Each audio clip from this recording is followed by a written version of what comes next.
Okay, great. So it's nice to meet you all. My name is Fedi and I'm the resource coordinator for MC2UCLA. We're going to first start off by hosting a set of introductions by our panelists. We have Adriana Perez, our program leader, and Trinith, pardon me, Trinith, how do I pronounce your last name? No worries. It's Radha Krishnan. Excellent. Trinith Radhakrishnan, Yeah, sorry if I mispronounced that. we're all good. He's actually the program founder for MC2UCLA. So if we could first start with Adriana introducing us. Yeah, hi everyone. I'm Adriana Perez. I'm the current MC2UCLA director. I was a student at Moorpark and graduated in 2020 and transferred to UCLA. And I graduated from UCLA in 2022 with my bachelor's in psychology and a minor in community engagement and social change. And currently, I'm a first year clinical psychology master's student at Cal State Northridge. Awesome. Yeah, so my name is Trinith, as Fedi mentioned. I'm the founder of this program. I transferred from Moorpark Community College in 2019, and then I graduated from UCLA in 2021 with a Bachelor's of Science in Neuroscience. And currently I'm a first year medical student at UC Riverside. Great. So my name is Fedi. I graduated from UCLA winter of 2022 with a Bachelor of Science in Molecular Cell Developmental Biology. I'm currently in my gap year applying to medical school, and I'm the resource coordinator for MC2UCLA. So I help organize these transfer webinars as well as help facilitate any resources or worksheets that you guys may be using. Great. So with that being said, I would like to preface, I will occasionally be talking to the right side of me over here because I am referencing a document, the master document that we are using for the outline. So before we start, we also want to let you all know that are going to have a STEM webinar and several social science webinars in October.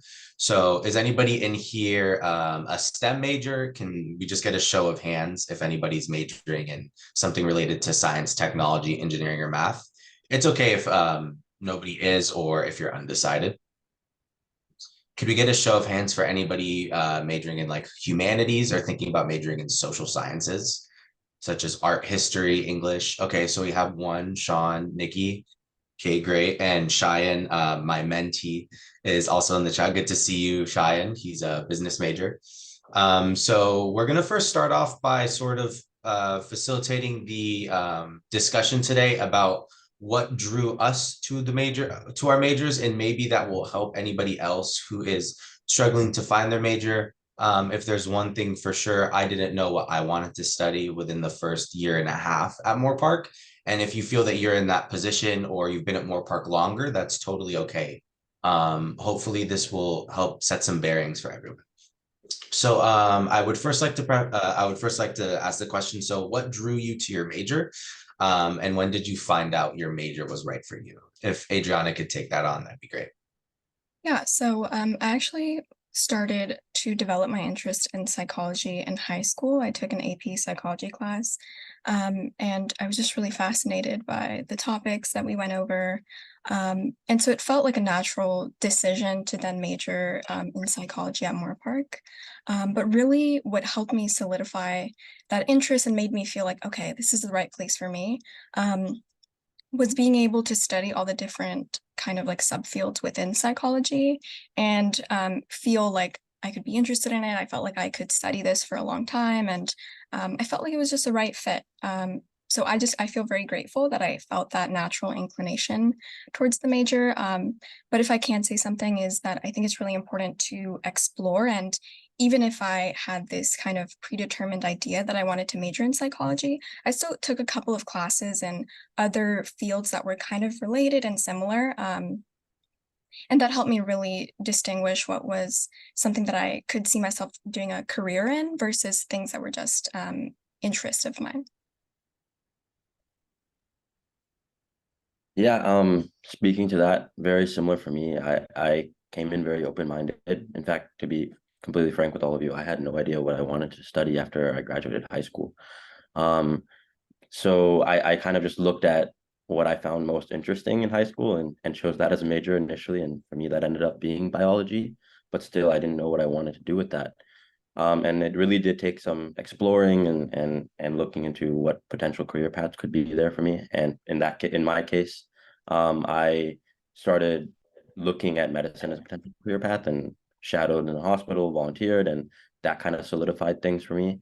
And more specifically, like I was biology initially, and then once I transferred to UCLA, I actually switched into neuroscience, just because I found more of a passion in understanding neuroscience, psychology. I have an older brother with autism, so that's something that kind of my interest in that peaked over time.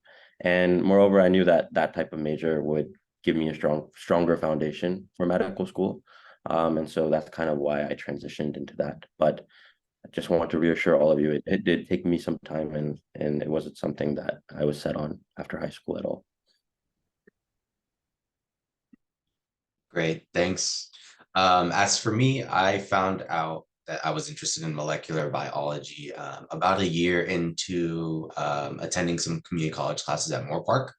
I took a lot of classes to further my interests, such as art history, photography, music, things of that nature. And I really enjoyed learning about biology. So I figured, why not study it more in depth? And that's another thing. If there is a particular calling towards a particular field, or you guys just quite frankly have an interest in gaining more information, even in the slightest sense for a particular subject, I highly encourage you all exploring it. There's a lot of classes at community college which do help explore that interest further without actually having to fully major in that class. So you can make the decision when you transfer whether or not that is a suitable major for you. So yeah, I did major in molecular cell developmental biology. So that is a very tiny part of biology. I realized I wanted to do molecular biology because I really liked pathways, and I would always like stare at subway systems. I kind of found like puzzles in that way very satisfying, seeing how everything's connected together.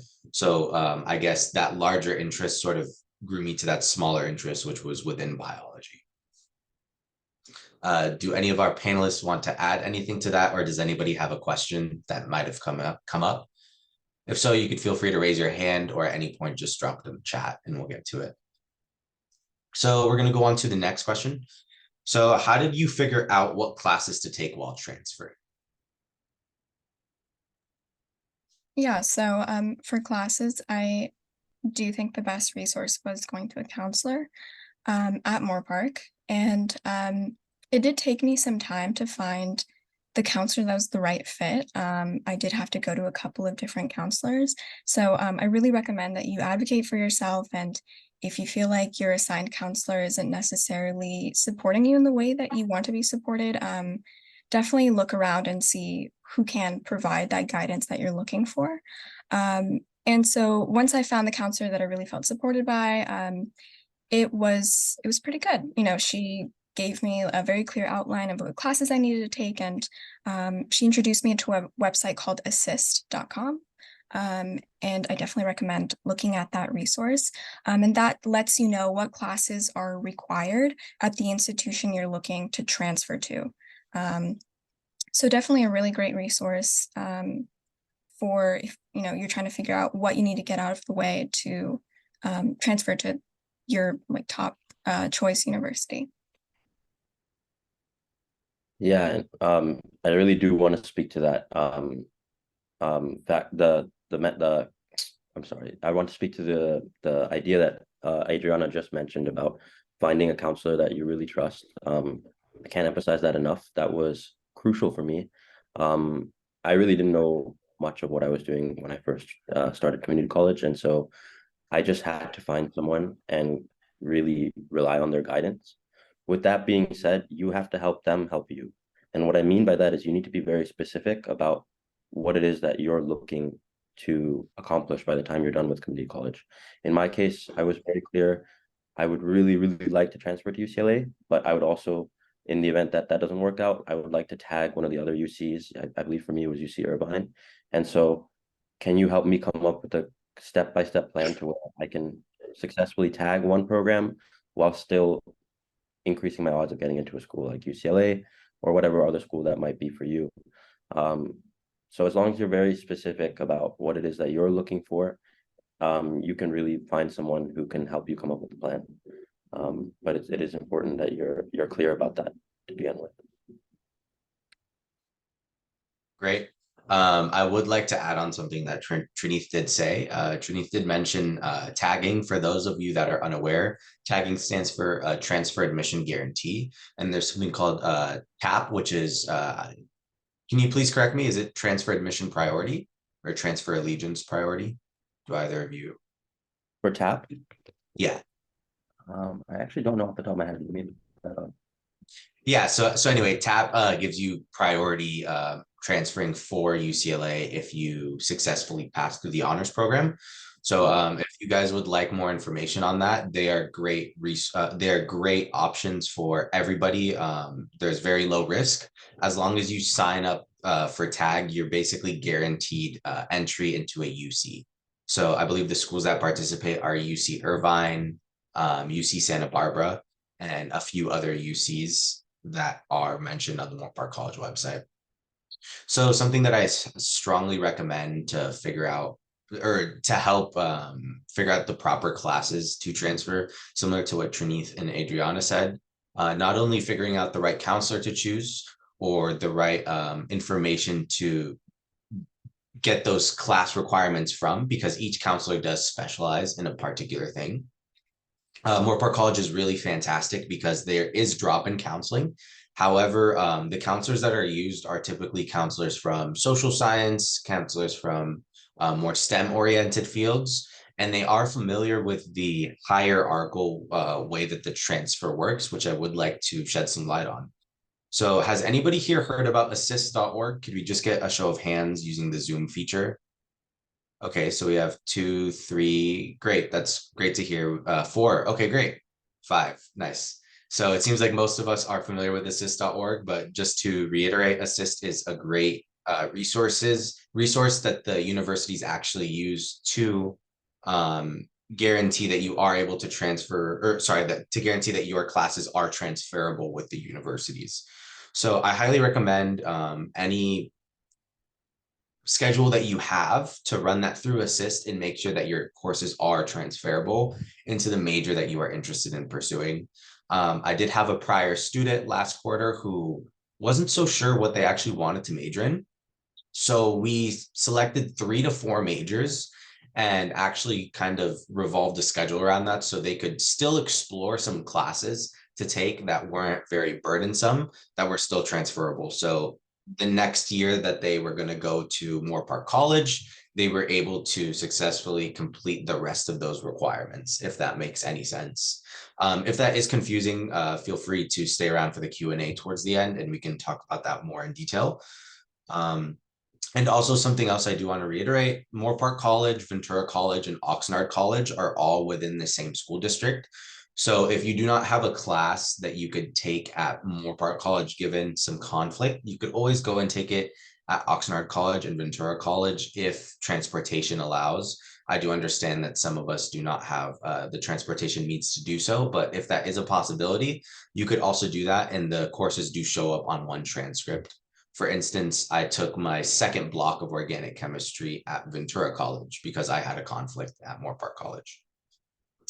So great, we're going to move on to the next question now. What do you believe made your transfer application stand out? I think this is a fantastic question.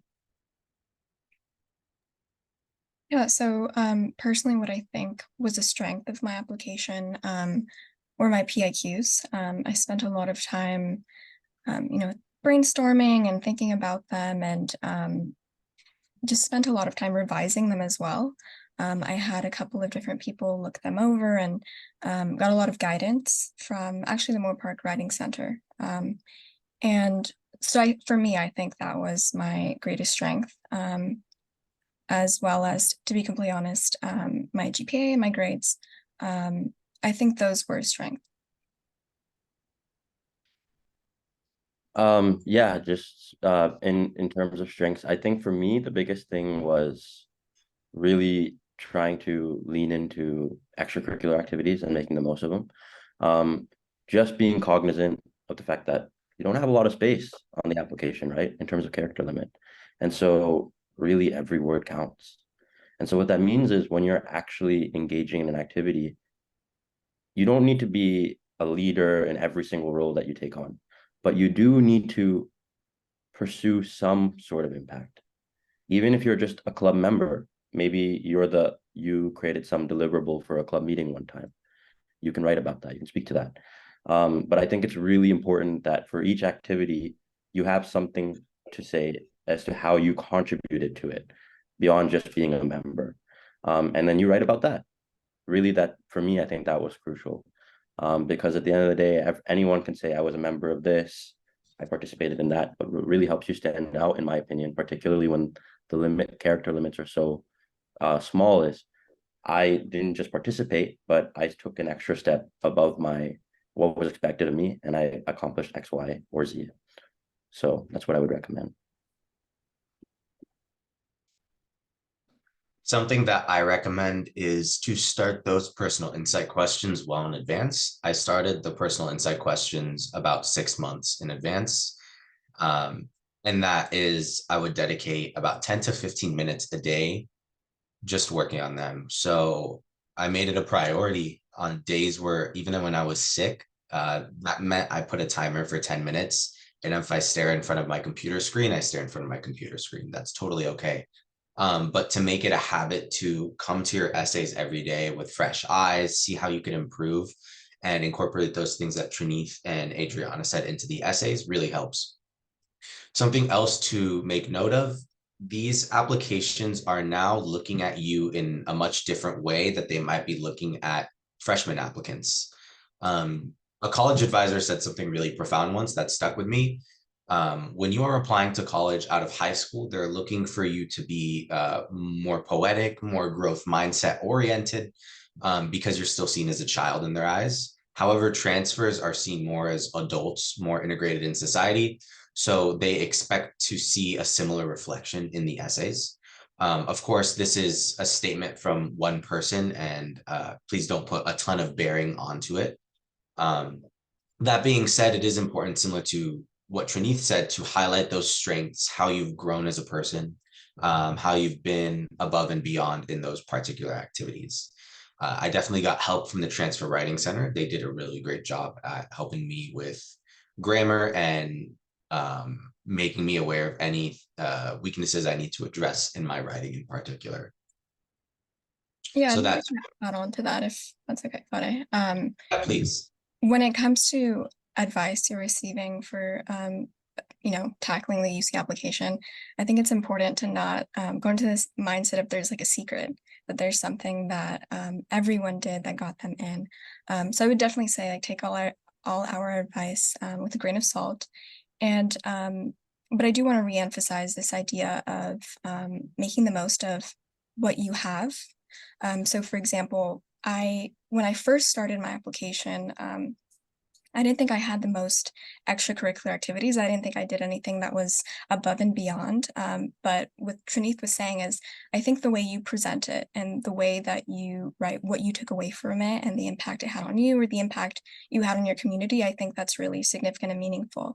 And so if anyone wants any support and guidance on their UC applications, and especially their PIQs, our program, MC2UCLA, matches you up with a mentor who can actually give you guidance and talk about their own personal experiences. So if you're interested in receiving those services, definitely stick around till the end, and we'll send a link to sign up for our program. Yeah, and sorry, Fede, go ahead. Yeah, I just wanted to add something else onto that. I do also highly recommend checking out published personal insight questions. There are some personal insight questions that are published, and they're very diverse. So I would also like to say, as Adriana pointed out, there is no secret. Everybody is seen in a very holistic manner. So if you had a 3.2 or a 3.4 GPA while you were working, let's say 60-hour work weeks, taking care of your little brother because your family couldn't support you financially, situations like that are completely understood in the admissions committee. And that's just one out of several examples of unique things that everybody experiences. So these people are humans too, and they are also very considerate of that. Yeah, and just echoing what both of you have said, and wanted to clarify on my point. Yeah, you don't. What I meant is you don't need to speak to just achievements per se, but how did you grow as well is vital, as Adriana mentioned. So even if you maybe just participate in the club, it's fine. Speak to how you grew or matured from the experience, and then also, as Fadi mentioned just now, really providing context as to where you're coming from, and is crucial as well. Yeah. Great, thanks. Anything else you would like to add on, Adriana? Awesome. So we're going to go on to actually transferring now. So the theme was we're kind of in community college. Now we're going on to the transfer experience. So what did your transfer experience look like? What advice would you give any other community college transfer students wanting to transfer to UCLA? And I also want to include just transfer in general.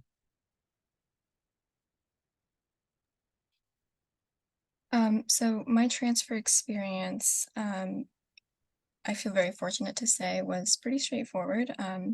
I set the goal that I wanted to get into UCLA, and meeting with the counselor, I felt really supported to achieve those goals. But as a first generation student, while I said it was straightforward, there were still some obstacles. I didn't know anyone who had gone to college, and I didn't know anyone that had gone to university, especially not UCLA. So what was really important for me was speaking to students who had been to university in general. I actually hadn't been able to speak to anyone at UCLA quite yet, but just hearing from university students, I think, was really helpful and supportive, and helped me kind of form my mindset of what goals I needed to accomplish before I was at UCLA. And so if I can give any advice to someone who's looking to transfer and is about to transfer, is definitely think about your goals at Moorpark, but also start to think about your goals once you transfer. So once you get to your university, whether that's UCLA or anywhere else, kind of think about what you want the next years to look like and what you want to get out of your experience. And that doesn't just have to be academic goals, also personal growth or, social experiences. I think that's really important. Yeah, like Adriana, I felt really supported at Moorpark College. I felt like I had a lot of resources to be able to successfully transfer into UCLA. What I will say though is, if you are I'm assuming all of you are currently at community college. My advice is going to vary depending on the stage you're at. So, if you're kind of earlier on, let's say you just started, what I would recommend to you is really trying to come up with the timeline as to when you're going to apply and work backwards. So if, let's say, you're going to apply fall of 2023. By that date, what would I have liked to have accomplished beforehand? And that way you can spread things out. And in a sense, it makes things less overwhelming for you. Maybe the first semester, you just focus on prioritizing your academics. The second semester, now that you have your study strategies in order, let me throw in an extracurricular activity here. Maybe if you aren't working, you can get involved in some work. But you can sort of sprinkle in activities over time, so that by the time you apply, you have really assembled an application, but you've done it in a way that you didn't overwhelm yourself and you gave yourself the time. Unfortunately, not everyone's in that position, right? So if you are closer toward the time to which you are applying, then you really do want to optimize for the thing that matters most in that scenario, in which case it is your PIQs. And so, as Fedi mentioned, getting started on those as soon as possible, and your soft components as well, and how you're going to write and present yourself. It really is a matter of not just what you did, but how do you present what you did, right? So that would be my advice to all of you. Great. Thank you, Trinith. I really like that last point that you mentioned regarding working retroactively and setting goals. I would also like to emphasize that MC2UCLA does have a few resources that do help with goal setting and goal tracking, and we will go ahead and send those out to everybody in attendance, such as a goal setting worksheet that we created for you all.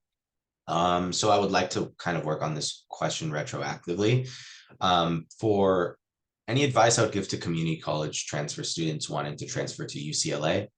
I highly recommend, similar to what Trinith said, setting priorities of things I want to get accomplished, and also being realistic with my goals and having backup plans. So surprisingly enough, similar to Trinith, I also did tag UC Irvine as my backup school if UCLA wasn't to work out. I did meet with a counselor. I met with, I believe, 3 to 4 counselors actually to really just double check that the courses that I laid out would transfer me effectively to UCLA. And I also sought out some particular transfer experiences that I might have not otherwise received if I wasn't to proactively find them, such as research, which we will get around to circle back to in about 2 to 3 questions. I also volunteered clinically at a local hospital, and mind you, I'm not trying to say like this is what you should do if you're a STEM major, but rather hopefully this can be a vehicle by which you guys could also find similar opportunities. Let's say you're interested in joining the police force or forensics. There is a local police department. Maybe you could reach out to them, see if there's any internships available. Maybe you're interested in zoology, zookeeping. Moorpark has one of the most fantastic teaching zoos in America, actually, which I recently found out. So you can head on over there. But back to what we we're talking about, advice given to community college transferring in general. Really be proactive in your education and obtaining opportunities. Do set those hard deadlines for yourself. I would always set hard deadlines well in advance before actual deadlines. That way, my logic was I would never miss a deadline that way. And I actually, unfortunately, had to learn that the hard way. I missed like a huge presentation that I had to do. So that sort of taught me a lesson from then on to set those deadlines. My transfer experience was quite frankly very, very rocky. I transferred in during the COVID pandemic, so I did have a very untraditional transfer experience. But nonetheless, I don't think any of us will experience that because I don't foresee that happening again. Should it happen again, yes, like take this advice with a grain of salt, as we mentioned. I did make it a priority to reach out to professors, reach out to classmates, see what everyone was doing, and sort of make those connections online. So when I did come to in person, I did find a community there. I definitely recommend searching for clubs, social activities throughout the transfer experience at Moorpark College and at UCLA. And that is actually going to be one of the next questions that we're going to be talking about. One of the next questions we'll be discussing. So I'd like to move on to the next question. What did you do during your first semester at UCLA? Really quickly, before you do that, sorry to cut you off, Eddie. I think there's no worries. I'm not sure if we addressed Sean's question. Where do you find copies of past PIQs that got people admitted? And either of you speak to that. Yes. Oh yeah, go ahead, Adrian. We do have a database of some PIQs of admitted students in our shared Google Drive for our mentees. And so we are going to address a lot of these questions in the chat at the end of the meeting. So if you could stick around for that, or if you need to leave early, you could always email this over to MC2UCLA@gmail.com, and we're happy to answer those questions. I will say I would like to just answer Nikki's question because I think it segues really nicely into the next question that you're going to ask, Betty. And so I just want to say, Nikki, to you, there's a quote that I used to live by in undergrad. It's kind of corny, but pain is temporary, GPA is forever. And what I mean by that is it's true, right? Your GPA over time becomes more and more set in stone. It's the most malleable when you start. And so what that means, what the implications of that are, is that it's really, really hard to fix your GPA once you have a downward trajectory. And so to answer your question, I would say it is the most important thing you can do is to prioritize your GPA. Of course, that's not all you want to do. You want to be involved in extracurricular activities, but really protect your GPA at all costs. If you're involved in an activity that you know for a fact is causing your GPA to drop, you need to let go of that activity right? Because you can always find another activity that can also be equally meaningful and impactful that's not affecting your GPA. But vice versa, let's say you do engage in activity, your GPA drops, it's much harder to bring your GPA up as opposed to finding a new activity to get involved in. So I would say that's the most important factor. And with that being said, Fedi, you can go ahead and ask the next question. Yeah, thank you for that insight, Trinith. I would like to add on to that. While GPA is very important, such as we mentioned before, it is not everything, and these admissions committees completely understand. For instance, the death of a family member, some financial obstacle might really hinder someone's mental health, and in turn, hindering their GPA. So while it's excellent to continuously reach for a great GPA, because that also really does pay off when applying to graduate schools and transferring, should that be something you are interested when the time comes. It is not absolutely the end of the world if your GPA does start to go down. Just do your best to do what you can with the situation and grow from it, and make that known to admissions committees when you are drafting these personal insight questions. There are actually blurbs where you can talk about any discrepancies in grades. So to move on, I'd like to go over the question, what did you do during your first semester at UCLA? Yeah, so something that I thought was really important during my first semester was I joined a program called TSP, the Transfer Summer Program. And so this was in the summer. So I count that as my first quarter, technically, I guess.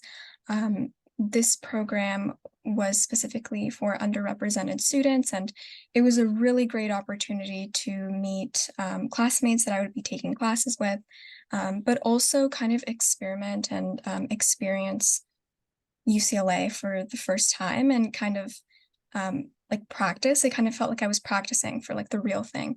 So I definitely recommend participating in that program if you qualify. I think it really did make a huge difference, and it helped me start with a really strong GPA. So if you're not aware, once you transfer to, I believe it's all UCs, but definitely UCLA, your GPA restarts at 0. So you have to start all over again.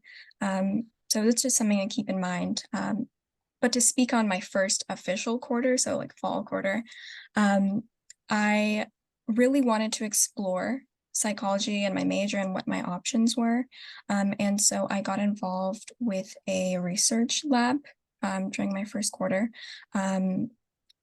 Specifically for social sciences, I know they send like a monthly newsletter with tons of opportunities, extracurriculars, and they're just constantly looking for students.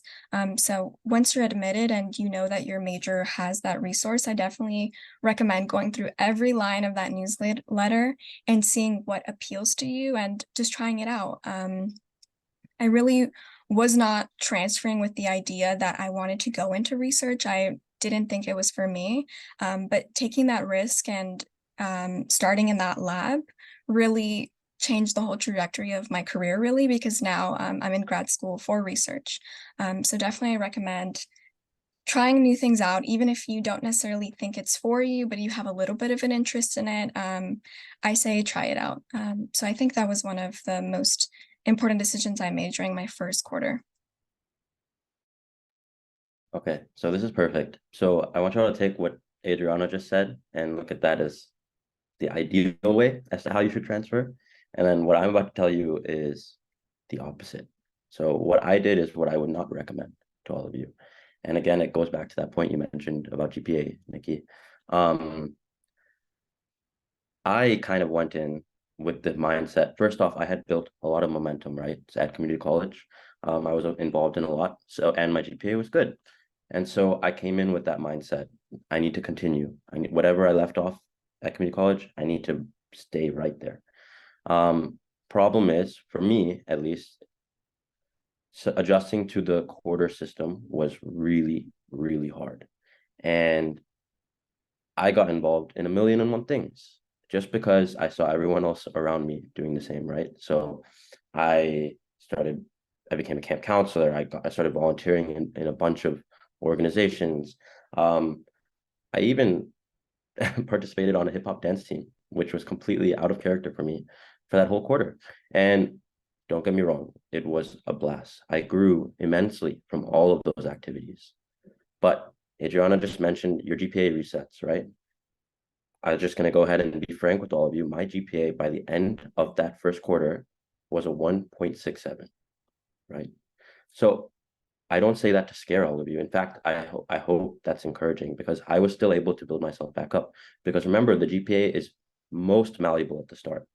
So it was a lot easier for me to mess up initially and then fix it later on. But still, I had to really work hard and let go of many activities in order to prioritize my GPA. And so I'm kind of on the opposite half of the spectrum. Adriana did the right thing. She got involved early on so she could kind of adjust and smoothly transition into school. I didn't really do that. And then she also found a few key activities and consistently focused on them, right? That were pivotal. Whereas for me, I did a bunch of random things, which I dropped after the first quarter. And so what I recommend for you, the takeaway there is, A, do not underestimate the adjustment from a semester system to a quarter system. Protect your GPA at all times. And also, less is more, right? Find the activities that really matter to you. You can use the first couple of weeks to try out different things for sure, but at some point you have to be able to cut certain activities and really focus on the ones that are most meaningful to you. And also just remind yourself that it's your first quarter. And while you might be a transfer and you're considered a junior standing, you might look at other juniors around you and see the 1,000,001 activities they're involved in. You need to remember that they all started freshman year and they had that time to build that momentum. And so you're kind of starting fresh again. You have to consider yourself kind of like a freshman, which is fine. But my biggest piece of advice is to ease yourself into it and protect your GPA. Yeah. I do want to add a quick comment to what Trinity said. And this is something that I think is really important, and it can be really hard to avoid, but be really careful with comparing yourselves to others. So like Trinity said, many people in your class might have started as freshmen and they had time to transition into UCLA's quarter system from the beginning. And you might also be comparing yourself to other community college transfers, and their situation at their community college might be different. They might have already had opportunities to start research or other volunteer activities. So I think kind of what we mentioned before, it's really important to kind of set your goals before you even attend UCLA for the first time, and try to stay true to yourself, but also open-minded to opportunities, but be aware of your own personal limits. And if you can, I know it's really hard sometimes, but try not to compare yourself to others. I have this personal belief of what's right for you will find you. You'll be accepted into the lab that's right for you and it'll fit with your schedule, or you'll find the right people to support you. Thanks, guys. This is really excellent. It seems like we're getting a huge diverse array of things that we all did differently during our first semester at UCLA. So you see Adriana did things slowly and progressively. Trini went all the way into it. I'm kind of in the middle. I sort of did nothing. Actually, I really focused on academics. And once again, my first semester was a bit untraditional. It was completely online. That was a whole nother beast in my opinion. I think working online was very challenging. So I would actually like to talk about my fourth semester at UCLA, which was technically my in-person semester. I did get involved in some clubs, but given that I did have the study skills and the study techniques that I developed within those first 3 quarters at UCLA, because I will say the quarter system is very, very, very fast, regardless of where you go. Some people really like that. And most people that I've talked to really do enjoy that because you get to learn a lot and you meet a lot of really cool people along the way.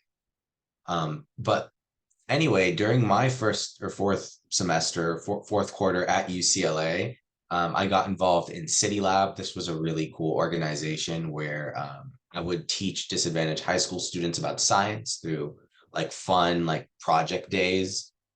We do cool science experiments, things like that. So I definitely did find an outlet at UCLA for like academia and teaching. That's something very meaningful to me. Which brings me to my next point. At UCLA or any university you go to, you will find your crowd, but you do have to be progressive in finding that community. So going a bit out of your comfort zone. There were some times where I would go to club meetings completely alone and I wouldn't know anybody. And sometimes I would talk to maybe only like one or two people for like the first couple meetings, but then slowly I started to break out of my shell and talk to more people. So I always advocate for stepping a bit out of your comfort zone when transferring. Just remember that a lot of the students around you have been doing this since freshman year. So it is a lot different. They have accustomed to it, but you will slowly adapt. So please don't feel alone. UCLA does a really good job at giving resources to transfers. There is actually a transfer student center. So I think within the first like 2 or 3 days of me on campus, there was a huge social, and I met like 50 or 100 transfers, and all of them were down to be friends, because everyone's still looking for people. So regardless of which college you decide to go to, do get in coordination with the transfer center, and don't be afraid to maybe go to those events alone, because just remember, everybody else is also alone that is doing that. So anything that Trinith or Adriana would like to add on? Great. So thanks, Nikki. We will answer that question at the end for the sake of time. What are some internships, externships, or research that you participated in at UCLA after transferring? I would also add maybe before, if there's any research or externships before university, could you go ahead and let those be known? Because I think a lot of people do, sometimes there might be a bias of, oh, community college is like an academic purgatory. So actually, this made me feel a little self-conscious when I was applying. I didn't find many internship opportunities or research opportunities at all when I was at Moorpark for psychology specifically. At least when I was there, I don't know if it's different now. So I kind of had this feeling of like, oh no, I'm behind from everyone else, like once I got to UCLA. But I was able to, once I actually got there, I started to see what were my interests, and that's when I really started doing extracurriculars and participating in these other types of activities. So I just wanted to say, if you don't have a ton of extracurriculars or research experience while you're at Moorpark, I don't think that's a big deal. Please don't feel like you're behind. You'll have plenty of opportunities once you're at UCLA or any other UC or any university in general. So I did want to say that. So once I actually was at UCLA, I really fell in love with research, and I ended up participating in a lot of research experiences. And a lot of those opportunities came to me through networking. So starting in one lab, and then I did a good job there, and they sent me opportunities for other labs and other opportunities. So that's another thing to keep in mind that I think we'll touch on a little bit, talking about networking. So just to list them out in case it's something that interests you. My first quarter, I was involved in a research lab that looked at culture's impact on mental health. And so that was the CARE lab within the clinical psychology department at UCLA. I also got involved with public health research, and that also included culture and ethnicity. So you'll definitely see a theme of culture and ethnicity in a lot of my work that I'm doing, or that I have done and I'm continuing to do. But aside from that, I also did quite a lot of volunteering, and that came from the minor I selected. So I chose to minor in community engagement and social change, and just by nature, that minor had me volunteer for credit.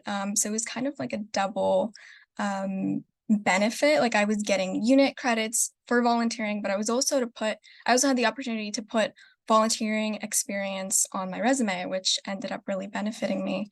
So if anyone likes community work and volunteering, I highly recommend minoring in that minor. So I was able to do a lot of volunteering and extracurriculars related to culture and ethnicity, and it was just a great opportunity to be able to connect to this kind of specific interest I had, aside from my general interest in my major of psychology. So yeah, I guess some of my volunteering experiences also include being a Spanish translator for some neuroscience articles. I also wrote articles related to mental health and the Latino community that were published online. Yeah, I think that pretty much summarizes what I've done. Yeah, similar to Adriana, in my case, I really didn't get involved in research at all until after I transferred. But I did try to make the most of my time at community college, and for me, that looked like a lot of volunteering. Really, that's the bulk of my application. Volunteering activities. I don't have any externships, but that's because also, in my case, I knew I was going to apply to medical school, and so for me, it was okay to not have those types of experiences. Not that you can have internships and externships while you're applying to medical school as well, but in my case, there was a bit more freedom in what I could pursue. But once I did transfer to UCLA, and I took my lessons from that first quarter of not spreading myself too thin, I did find a research lab and committed to that one lab. So for me, again, it's interesting. It's a little bit of a different experience from Adriana, but still for me, it was impactful. Just to speak a little bit about the research I did at UCLA, it was clinical research. We were exploring the anti-epileptic effects of the ketogenic diet on patients with epilepsy. So I thought that was really, really cool. And it was cool enough for me to just stay on that project the entire time and do posters and things like that.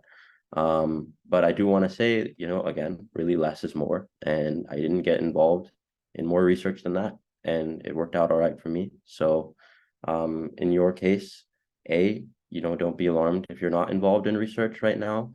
You can be, and I'm sure Fedi can speak to it. But I myself wasn't in community college. But I did find the experience once I transferred, and it was very, very important for me. Yeah. As for me, I did actually have a research role during community college, which I would love to talk about. And this is something that I stumbled upon by chance. A lot of people don't think that research is available to community college students, but at Moorpark College, if you do decide to do the honors program, you do have to draft an honors thesis for some particular class.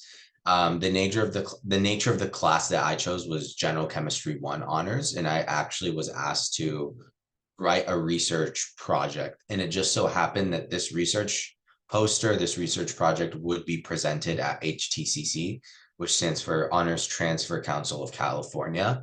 And I actually had my experience writing an abstract. So an abstract is basically a TLDR. For those of you that don't know what a TLDR, that stands for too lazy, didn't read. So it's basically a huge summary of your project in a very digestible, like 2 to 3 minute blurb or paragraph.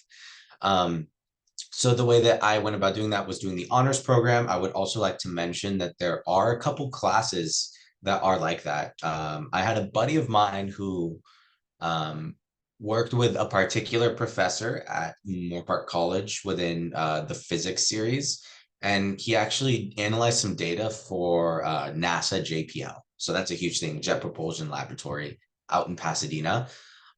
You could get in contact with the faculty members. So sorry, I'm trying to recall it. The departmental chairs, they're more than happy to help if you would like to just send them an email like, hey, is there any way I could get involved in research here, research there? Ask your professors and they can point you to suitable resources, whether that's inside community college or outside. For example, there's something called the Amgen Scholars, which is actually only open for freshmen and sophomores, I believe.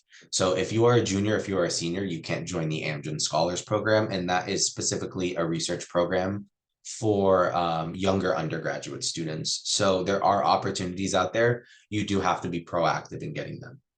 As for internships, I did something called Cope Health Scholars, which was essentially sort of like clinical rotation. So I sort of saw how hospitals work, how healthcare management worked in that setting, and I got to interact with some patients.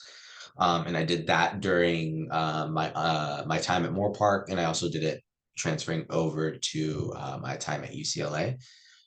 As for the research projects that I went on at UCLA, I worked in a molecular biology research lab.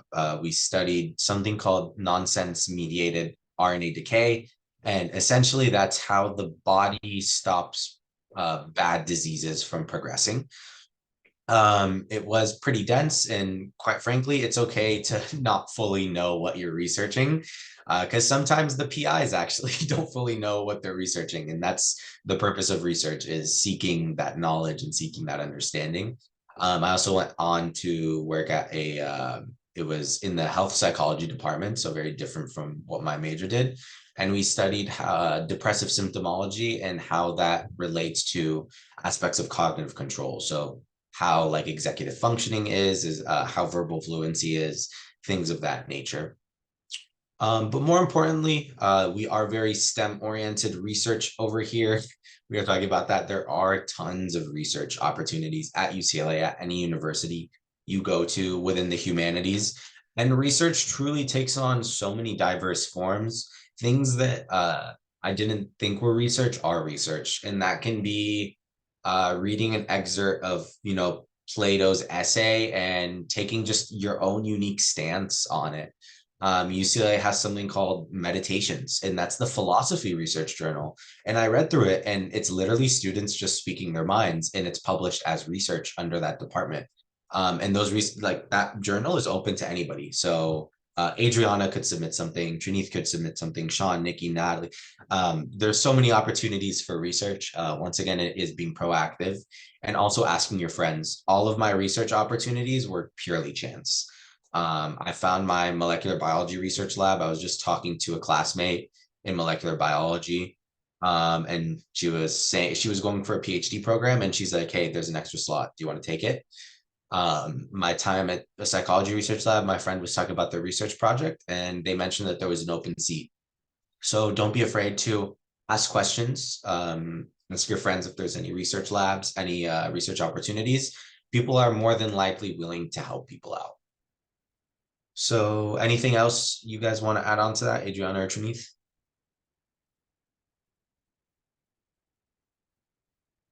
Great. So going on to the next point, how to network professionally at Moorpark and UCLA. This will be our last question, and then we will open it up for a Q&A. So Adriana, would you like to start us off with that one, please? Sure. So networking was a little daunting for me. I do identify as like a mega introvert, so I have a hard time sometimes going up to new people and feeling comfortable getting out of my comfort zone. But I do think that it was something that was very important once I got to UCLA and brought a lot of benefits. But I think networking can look different for everyone. It doesn't necessarily mean putting yourself out there in front of everybody. It could be meeting one person and, connecting really well with one person who can connect you to tons of other people. So I did just want to start with that. If you are a more introverted person, don't feel afraid or daunted by that word, networking, because it can look different for everyone. But personally, what worked for me was starting with talking to my peers, and especially talking to second year transfers who already had a year of experience at UCLA. I felt like they were a lot less intimidating to speak to than like going directly to a professor. So I definitely recommend speaking to someone in your class or someone in a lab, or it might be your roommate or someone who's close to you, who just has a little bit more experience than you do, but is very similar to you. That could be considered a peer. And then one of the greatest networking opportunities I had was actually once I got involved in a research lab. I was able to get very close to my graduate student mentor. She was getting her PhD in clinical psychology. And by working with her and doing a great job in her lab, she connected me with a lot of opportunities. So, kind of touching on what I previously said, networking doesn't mean that you're speaking to tons of people at the same time or putting yourself out in front of everybody. It could really be finding one person you really connect to and you really trust. They could be willing to connect you to a lot of different things. And then just another piece of advice that I want to give for networking is speaking to your TAs in your class. So a TA, if you're not familiar with that term, is a teaching assistant, and they're usually a graduate student, so a PhD student, or sometimes a master's student in your course, who's helping your professor grade your homework, or sometimes they facilitate discussion sections in which, they just give you additional assignments. And so they're another great resource, I think, if you're also a little intimidated by going to your professor directly. Teaching assistants can be another great resource. Yeah, no, I think those were all really excellent points. I really want to hammer that point home that Adriana mentioned about not feeling a need to speak to anyone and everyone in the room. It really, really does take just finding one person.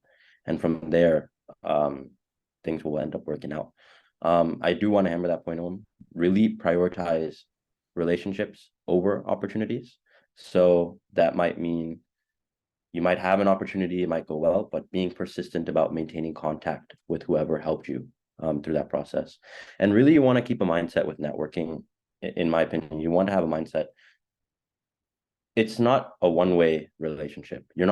You shouldn't be the only person benefiting. The person, your mentor, whoever is helping you, they should also benefit from you. So you need to offer some form of value, right? So that can be as simple as just saying, hey, I'm here. Feel free to reach out to me in any small way I can help, right? So I can even speak to that recently for me. And this is something that I've used throughout my undergrad career and even now in medical school.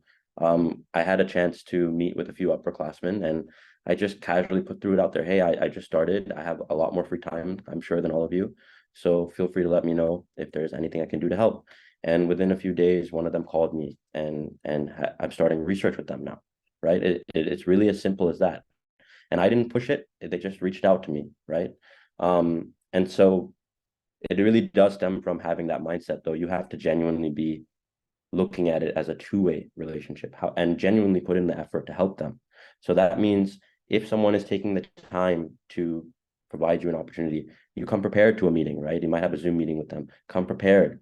Read up on their research. Read up on what they've been doing recently. Don't show them that you are genuinely invested and respectful of their time. That's really, really crucial. And also, don't be afraid to really, it takes time to find that one person, that mentor. All you need is one person, but it doesn't necessarily mean that can happen fast.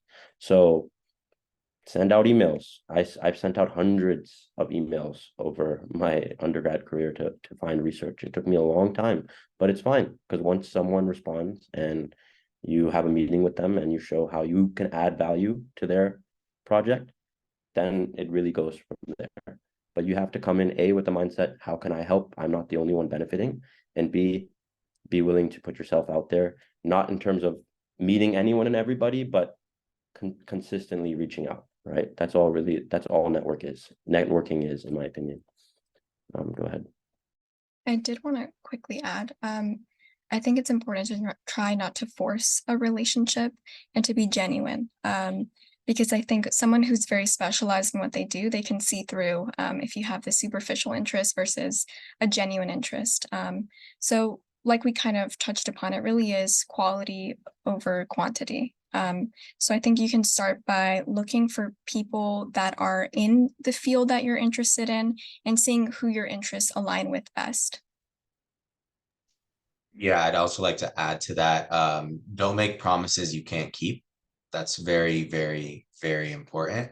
I've unfortunately had to learn that the hard way. I am somebody who is very eager to accommodate to other people's schedule.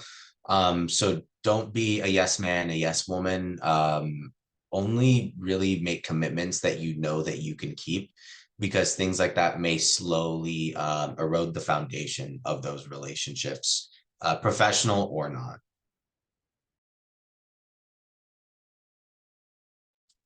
Was there anything else you wanted to add, Adriana or Trinith?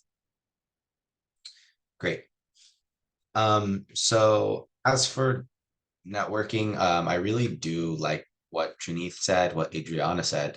And to add on to that, I've noticed that a lot of networking relationships that I've seen be successful did rely off that mutual push and pull. So something that really helps me is always offering a helping hand. And I know that that can be difficult for a lot of people, but showing a genuine interest in other people, wanting to hear them, wanting to learn more about them, see what they're involved in, seeing if they need like a helping hand in that sense. A lot of people would really appreciate that, and it could pay off in the future with those professional relationships. I noticed that for me personally, I am a very extroverted person, and I did like that we defined networking does not involve talking to everybody all at once. All you really need is one person, one reliable network, and they can introduce you to a completely new course of action, a completely new life. So truly, truly, truly, quality is much better than quantity in this sense. Um, that being said, something that I personally did was I connected with a lot of people, but I did not actually keep these connections early on. I personally wasn't as mature, did not value those professional relationships as much. So I really do appreciate Trinith mentioning that. It's important to follow through with people that did help you out in that sense, because it can be seen as very selfish. And this is something that I am like willing to come forward so other people do not deal with the same thing that I went through. Um, as for getting to know people and just meeting new people, I think joining clubs is a great opportunity to do so. I think studying at the library, the third floor, it's always a cool place to meet new people. I do like that the library, has anybody visited the library by chance? Third floor? Okay, I'm seeing some hands. Great. Yeah, library is a great place to meet new people. You could sit at tables that are specific for that section, form study groups, form study buddies. And yeah, networking can go off even in the sense of, hey, I was sick. Can you just send me your notes, please? And I'll get you back another time. And when that time comes around, you send them your notes, right? And you kind of keep those relationships as time goes on. Um, Adriana did mention something about not being afraid to talk to your TAs, and I would personally like to speak on behalf of this. So I am a TA at Moorpark College. Sorry, I am a TA at UCLA. For those of you that don't know what a TA is, a teaching assistant, since TAs aren't really recruited much in community college. Essentially, it is the assistant to the professor, and you're going to most likely be in communication with your TA more than you would be with your professor. The TA could sometimes be a direct liaison to the professor. I've had several students actually ask me advice. Should I do this? Should I do that? Like, is there any opportunities to do this? And in that moment, I did actually have answers to those questions. I did know some research labs that were open. So I did refer those students to those research labs, and just sort of help people out in that way. So your TAs can be great sources of communication with research labs. That is always an option. TAs could also have any job opportunities that you might know. I have a friend who got a job at Netflix through his psychology TA, which is pretty gnarly, but you know, it just takes one person and putting yourself out there in that particular means and developing that connection with others. So I think that is everything for our transfer webinar. I think right now we'd like to open it up for you guys to just go ahead and unmute your mics. Feel free to ask any questions or anything that's on your mind.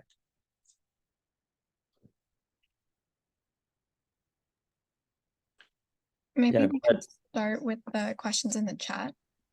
okay. Hmm. Yeah. Or what were you going to suggest, Trini? No, I saw Sean raise his hand, so I just said go ahead for Oh, Sean. sorry. Go ahead, Sean.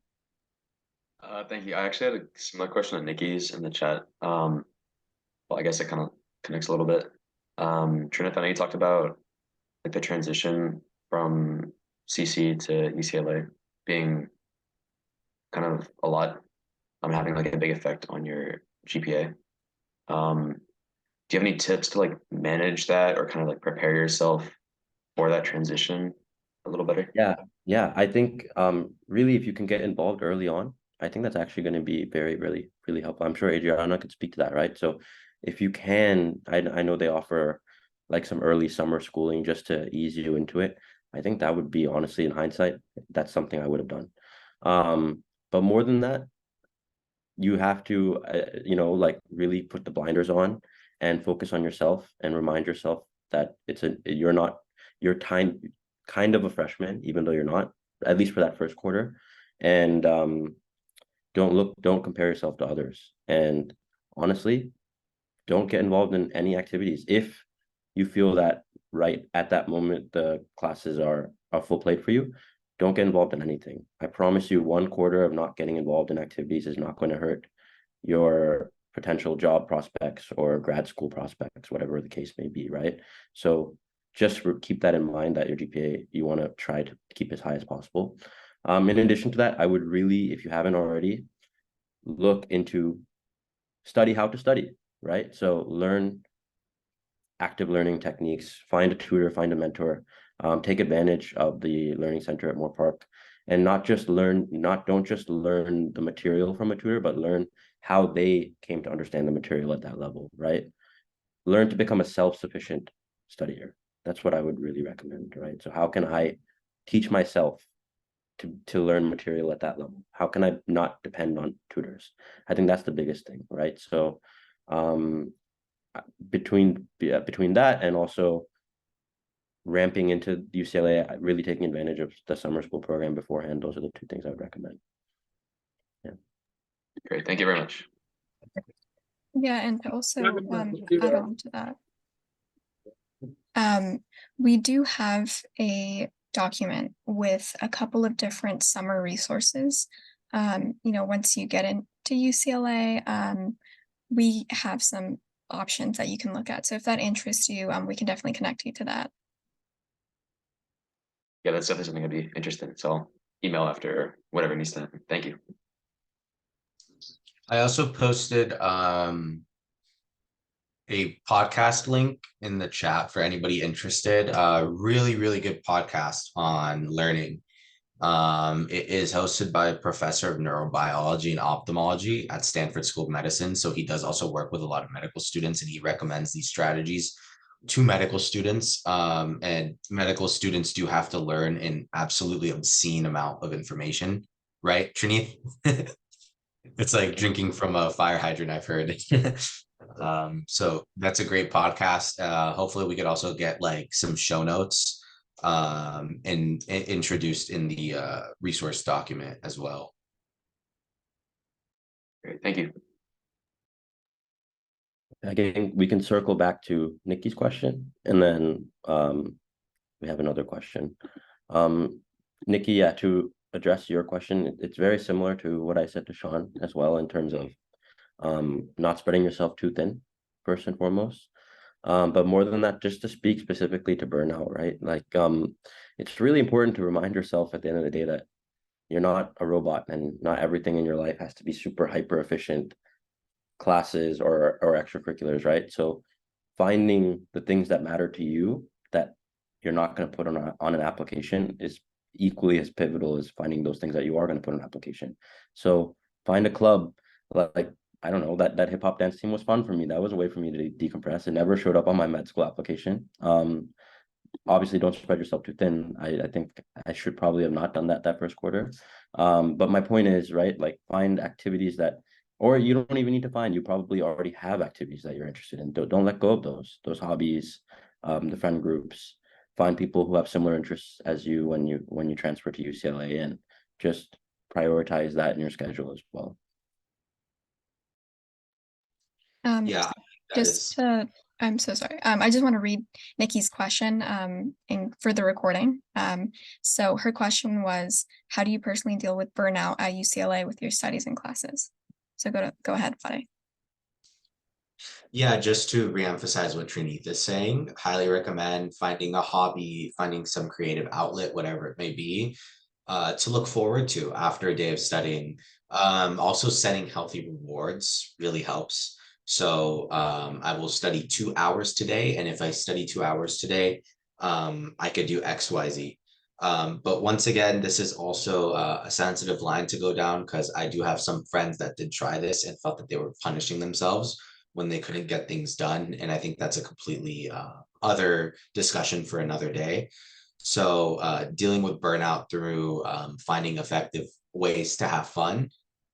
Also not putting all of your mental, cognitive, spiritual, whatever it may be, efforts into your academics does help. And I think that mindfulness really does help out with that. I found that meditation made the world of a difference with helping with my burnout. And I truly don't think I would be successful without meditation as a way to just realign myself. So that is something else also to look into. And I know a lot of people might see meditation as something very esoteric, but meditation could be as easy as lying down in your bed and staring at the wall for 5 minutes and just paying attention that you're staring at the wall, right? And feeling whatever feelings might come instead of putting them on a back burner. I did have a tendency early in my academic career to just repress my stress, repress my uncomfortability. And unfortunately, it completely blew open, right? Emotions are energy in motion. They need some outlet to go out of. We're just all human and we all experience these things. And there's nothing wrong to experience that, especially when you're going through something as grueling as academia, right? It is a lot of mental effort. I also want to add that UCLA has free resources for mental health counseling. If that's something that you find that you need or something that you want to start, they have one-on-one counseling and they also have group sessions. So if that's something that interests you, that's available to you at no cost, I believe. But personally, a way that I dealt with burnout was getting involved with activities that I genuinely enjoyed, and kind of relating back to what we were talking about, like choosing your extracurriculars. I kind of had this mindset of if I don't like it, I'm not going to do it. And that just worked for me personally. So I think that kind of making sure what you're doing is meaningful to you and you're genuinely enjoying it, I think is really helpful in that. But I think another thing is also taking the time to explore what your time management preferences are. So for some people, it can be having a schedule that goes hour by hour of what your day looks like. For some people, it might just be a to-do list of what I want to get done this week. So definitely exploring what works for you, I think is really helpful in setting yourself up for success. And lastly, just a piece of advice for life, I think, is acknowledging your humanity, acknowledging that you're not just a student, you're not just this high achiever, you're also a human being. And there are going to be times that are hard for you. There are times that maybe you can't turn something in on time because of X, Y, Z. And sometimes just accepting that. And I know that can be really hard, but just a piece of advice.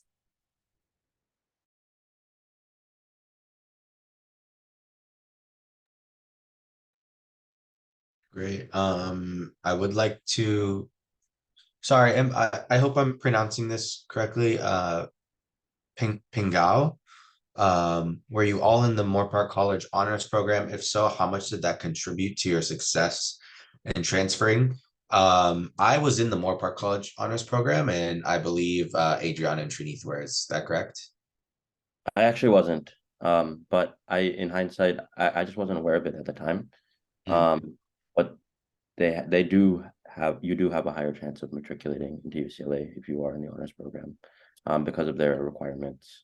So I would recommend it still. But I guess, yeah, you don't also necessarily, if you're at the point where you're going to apply this cycle, you can also rest assured that you don't have to be in the honors program to get in as well. But I would recommend it.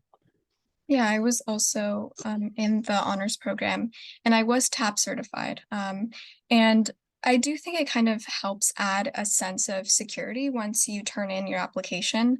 There are benefits to being TAP certified. I believe you have an opportunity to apply to UCLA with a second major. So if that makes you feel better about your chances of getting in, I think it helps bring that peace of mind. But I think the requirements of the honors program help you adjust your expectations of what UCLA might be like. Some of the honors programs require a little more work, or they require like a project at the end. And I think it's great preparation for transitioning into a competitive university. So I highly recommend it.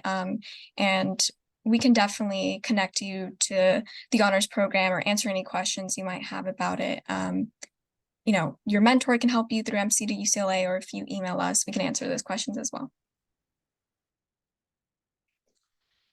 Awesome. So do we have any last minute questions? We are approaching a little over an hour. All right, so if we do not have any last minute questions, we just want to reiterate that we're going to have a STEM webinar and a social science webinar coming up soon within the next month or so. As for the social science webinar, Adriana will be speaking on, as well as two other guests. One of them works for City Council, I believe. Is that correct, Adriana? Yeah, City Council. Great. And then another one works in policy and politics. She's in contact with a few politicians.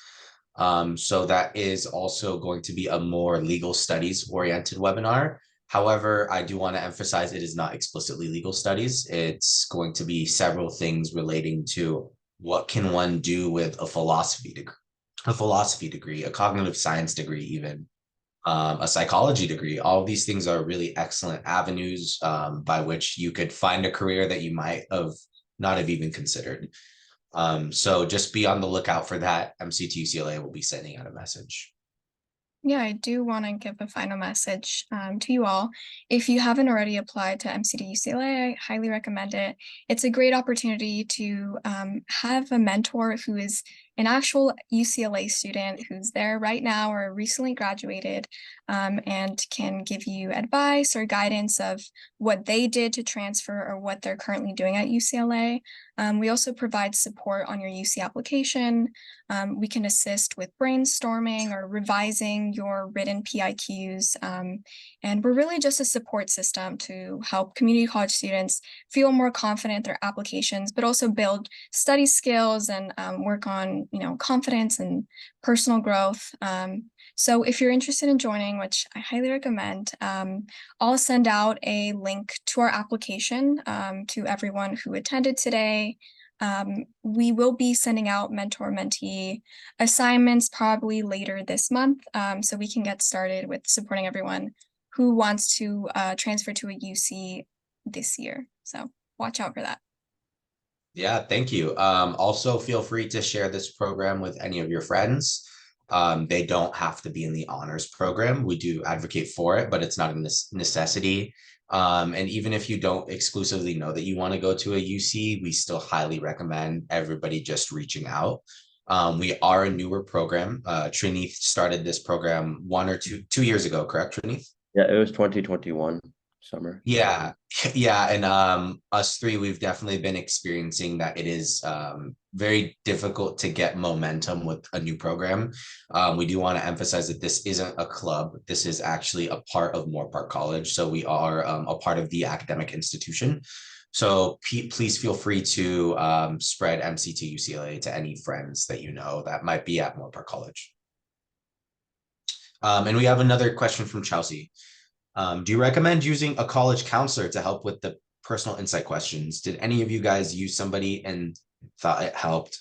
I don't think any of the official college counselors at UCLA do deal with the personal insight questions. However, there are third-party people that do help with the personal insight questions.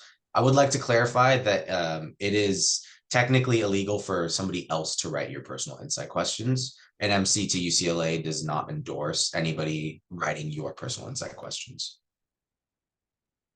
Yeah, so just to clarify with our program, we're of course not writing your PIQs, but we're supporting you, giving feedback on your brainstorming or, reading your PIQs with you and, giving some feedback. But yeah, definitely stay away from anyone who's offering to write your PIQs for you. That's just not going to lead to anything good. I personally didn't know of any counselors who were giving guidance on PIQs, but I personally went to the Moorpark Writing Center, and I had about 2 different Moorpark alumni who are at a different university look over my PIQs. And that was really helpful. And I also would just read it. Like I had like my mom listen to it and see what she thought about it.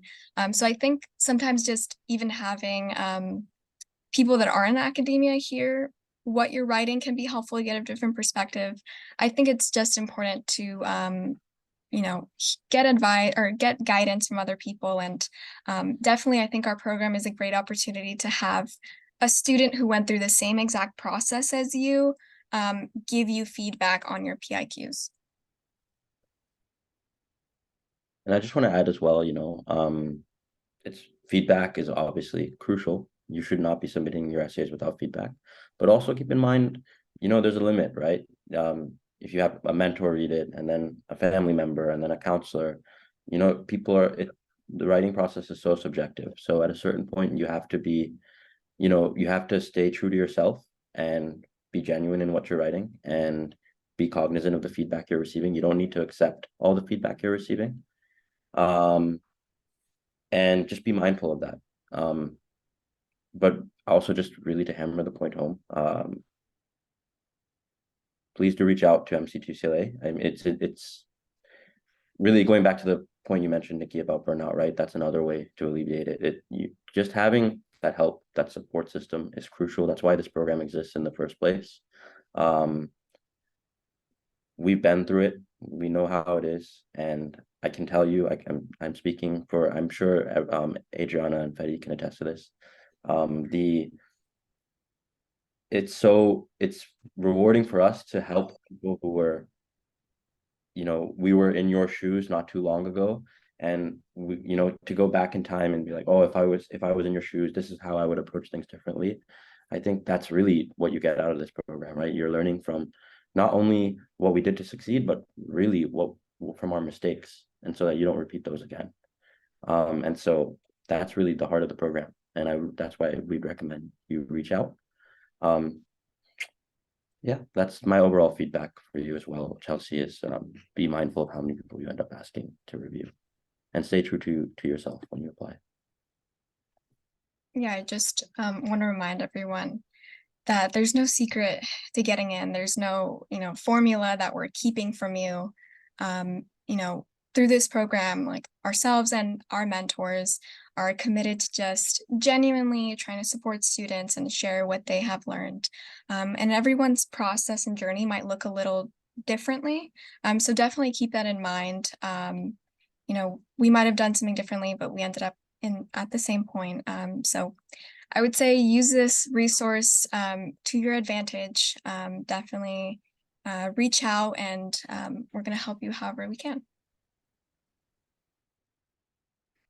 Great. So I think this concludes our first professional transfer webinar.